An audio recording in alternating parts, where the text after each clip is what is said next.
یہ لکھنے والے ہیں ہمارے ملا وجھی، اور سبرس اردو میں پہلی نثر ہے، اردو میں پہلی نثر ہے جو انہوں نے لکھی۔ گولکنڈہ دکن کی ایک اسٹیٹ تھی، گولکنڈہ کا حاکم تھا عبداللہ قطب شاہ۔ عبداللہ قطب شاہ پوتا ہے اس شاعر کا جو اردو کا پہلا صاحب دیوان شاعر ہے، جن کا نام ہے قلی قطب شاہ۔ قلی قطب شاہ کے دور میں بھی یہ ملا وجھی تھا، اور ملا وجھی نے قلی قطب شاہ کے دور میں، اس کے آخری دور میں، اس کا ایک معاشقہ تھا یا عشق تھا، اس عشق پر ایک مثنوی لکھی تھی۔ وہ مثنوی بڑی مشہور ہوئی تھی، ٹھیک ہے، غالباً اس کا نام تھا کتب مشتری نام کی ایک مثنوی لکھی تھی جو بڑی مشہور ہوئی۔ اور جناب والا اس کے بعد کیا ہوا کہ وہ فوت ہو گیا، قلی قطب شاہ فوت ہو گیا، اس کے بعد اس کا بیٹا تخت نشین ہوا، پھر اس کا پوتا آیا، جب عبداللہ قطب شاہ آیا۔ ایک مزے کی بات ہے کہ یہ قطب شاہی خاندان جو ہے، یہ 4 باپ بیٹے یکے بعد دیگرے بادشاہ بنے، اور 4 باپ بیٹے یکے بعد دیگرے شاعر بھی ہوئے، یعنی 4 باپ بیٹے بادشاہ بھی بنے اور 4 باپ بیٹے شاعر بھی تھے۔ باپ شاعر، بیٹا شاعر، بیٹا شاعر، بیٹا شاعر، یعنی پوتا پڑپوتا بیٹا سارے شاعر۔ اچھا جی، اب جناب شاعر تھے، اب جو تھا یہ قلی قطب شاہ کا پوتا عبداللہ قطب شاہ، اس نے فرمائش کی ملا وجھی سے کہ بھائی آپ نا اپنا اس کا ترجمہ کیجئے۔ ترجمے سے لفظ سے واضح ہوا کہ اس کا مطلب ہے کہ جو سبرس ہے یہ خود اس کی تخلیق نہیں، یہ اس کی تالیف ہے، یہ ترجمہ ہے، یہ کسی اور کی تخلیق ہے بیسیکلی، یا جس سے اخذ کی گئی ہے سبرس وہ کوئی اور ہے۔ وہ کوئی اور کون ہے؟ وہ اور ہے، اس سے تقریباً 199 سال پہلے ایک شخص نے لکھی تھی ایک مثنوی۔ وہ شخص تھا محمد یحییٰ سبک فتحی نشاپوری، محمد یحییٰ سبک فتحی نشاپوری۔ اب اس فتحی نشاپوری نے جناب کیا کیا تھا، اس دور میں اس بندے نے ایک لکھی تھی دستور اشاق مثنوی شاعری میں ہوتی، ظاہر ہے شاعری کی ایک صنف ہے۔ اب مثنوی لکھی تھی اس نے، پھر اس نے خود ہی اس مثنوی کے 2 تراجم کیے تھے، اسی فارسی میں نظم کو نثر میں ڈھالا تھا، جس میں ایک تھا حسن و دل۔ اب حسن و دل کا ترجمہ کیا یا اس سے اخذ کی کہانی یہ والی سبرس کے ملا وجھی نے۔ یہاں تک بات سمجھ آئی سب کو؟ اب یہاں سے آگے دیکھیے کہ ملا وجھی جو ہے، ملا وجھی اپنے دور کا بہترین شاعر، بہترین ادیب، بہترین نقاد اس دور کے مطابق، اور بڑا صاحب نظر آدمی تھا۔ ایسا بندہ جس کی نظر ہو سارے ادب پر، لٹریچر پر، علم پر، لفظ پر، املا پر، تلفظ پر، گرامر پر، جو بندہ قواعد و املا سے ادب و تہذیب پر نظر رکھتا ہو، اس بندے کا مینٹل کیلیبر بہت اعلیٰ سطح کا ہوتا ہے۔ دیکھیے حسن و دل بذات خود فارسی میں مکفہ تحریر تھی، قافیہ بندی سے گندھی ہوئی تحریر تھی۔ اسی کو دیکھتے ہوئے اس نے بھی اپنے دور میں قافیہ بندی کا رجحان رکھا۔ اس کا جو سبرس ہے، سبرس میں قافیہ بندی کی گئی ہے بڑے زوردار انداز میں۔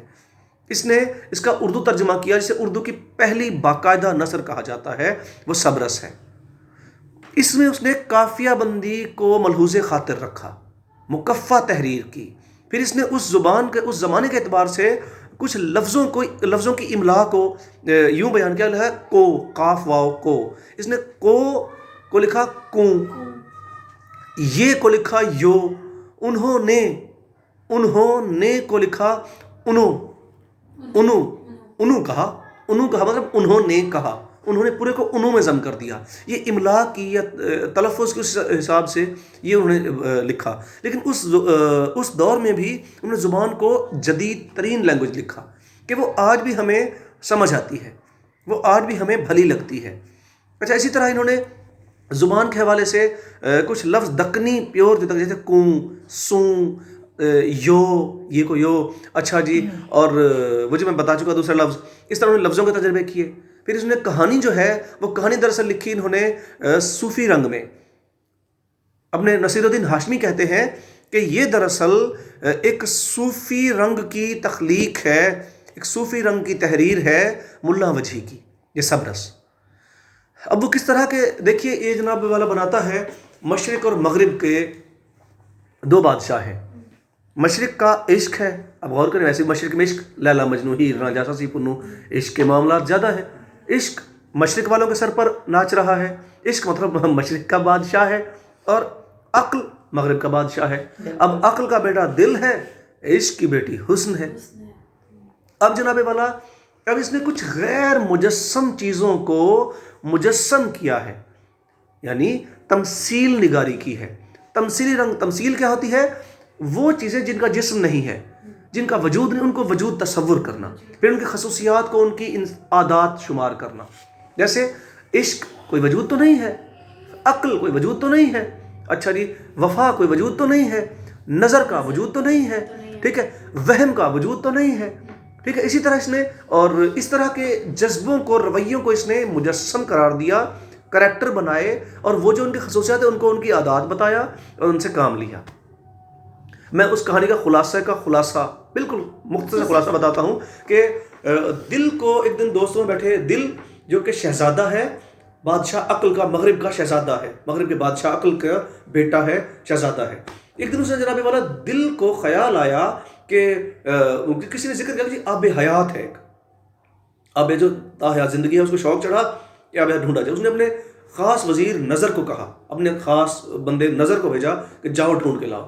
نظر چلتا جیسے کیسے نظر جناب پہنچا اس کے پاس، نظر پہنچا چلتا پھرتا غالباً حسن کے دربار میں آیا پہنچا، ہوتا ہوا تھا مختلف سے ملتا ہوا، زلف سے ملا، زلف نے اس کو اپنی زلف کاٹ کے دی، کبھی کوئی مسئلہ ہو تو مجھ سے یہ جلانا، میں حاضر ہو جاؤں گی. اس طرح وہ چلتا چلاتا حسن کے پاس آیا.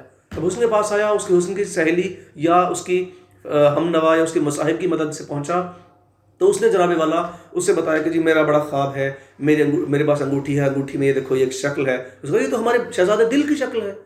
دل شہزادہ بڑا سخی، سب کے کام آنے والا، سب سے محبت کرنے والا، سب کے ساتھ چلنے والا، اتنا اچھا رحم کرنے والا، وہ خوبیاں اتنی بیان کرتا ہے کہ حسن جو ہے وہ دل کی عاشق ہو جاتی ہے، دل سے اسے محبت ہو جاتی ہے، زوردار محبت ہو جاتی ہے.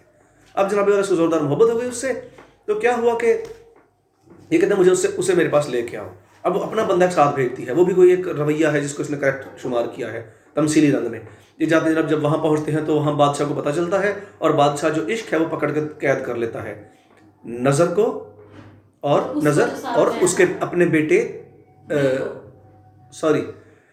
جو بادشاہ عقل ہے، معذرت، بادشاہ عقل جو ہے مغرب کا بادشاہ، وہ اپنے بیٹے دل کو اور نظر کو قید کر لیتا ہے. اب اس کے پاس ایک چیز ہوتی ہے، دیا ہوا کسی کا تحفہ ہوتا ہے، منہ میں وہ نگ ڈالتا ہے، وہ یاقوت یا کچھ ہوتا ہے، منہ میں ڈالتا ہے موتی، اور یہ غائب ہوتا ہے، غائب ہو کے وہاں سے نکل کے آتا ہے. پھر حسن کے پاس اسے کہتا ہے کہ حسن وہاں اس نے ہمیں قید کر لیا ہے، اب چلو جناب اس کو لے کے آئے، تمہارا دل تو وہاں قید ہے. اب وہ اپنے ساتھ کچھ لوگ بھیج دیے جاتے ہیں. جب بھی وہاں پہنچتے ہیں بادشاہ کو پتہ چل جاتا ہے جناب وہ باہر آئے ہوئے حملہ کرنے کے لیے. وہ جناب باقاعدہ جنگ ہوتی ہے، پھر ادھر سے عشق اٹھ کے آ جاتا ہے، ادھر سے جناب عشق کی ادھر عقل آ جاتا ہے، لڑائی ہوتی ہے. جزوی طور پر عقل جیتتا ہے، کلی طور پر عشق جیت جاتا ہے. پھر عقل کو وہ اپنے ایک علاقے کا گورنر بنا دیتا ہے صرف، اور ان دونوں کی شادی ہو جاتی ہے اور فنش.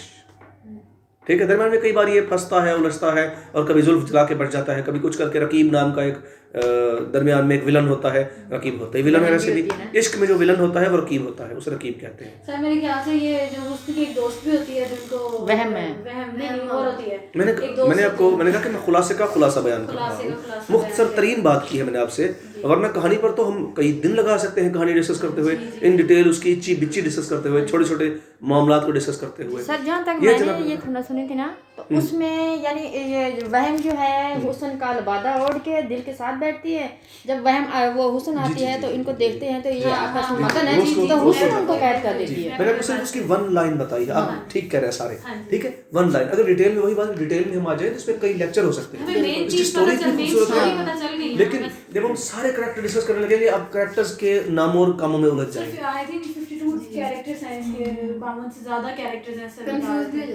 جی اب جناب والا اس میں غالباً اس نے 13 انشائیے لکھے ہیں، غالباً 13 انشائیے ہیں اور جاندار انشائیے ہیں. 13 مطلب اس نے حصوں میں بانٹا ہے، 13 حصوں میں اس کو تقسیم کر دیا ہے. ہاں، تحریر کی ایک خاص شکل، ٹھیک ہے. اس نے اس کو 13 مطلب یوں سمجھے آپ سمجھنے کے لیے 13 حصوں میں اس کو تقسیم کیا، 13 تحریریں کی جس میں پوری کہانی سمٹی جا کے، اور ایک جاندار اور شاندار کہانی لکھی جو اتنے پرانے موضوع کو لے کر اس 199 سال پہلے لکھی گئی چیز کو رینیو کیا، لایا سامنے، اور اس کو اتنے جدید انداز میں، مکفّہ انداز میں، قافیہ بندی کے انداز میں لایا. اٹریکٹیو بھی ہوا. پھر اس نے زبان کا بڑا اچھا استعمال کیا، تشبیہ ستارے بڑی خوبصورتی سے برتے، علامات کا جاندار استعمال کیا، تمثیل نگاری اس کا خاصہ ہے. اس پر مزید بات ہوگی انشاءاللہ کل. اسی کے ساتھ شہباز نیر کو دیجیے اجازت. فی امان اللہ.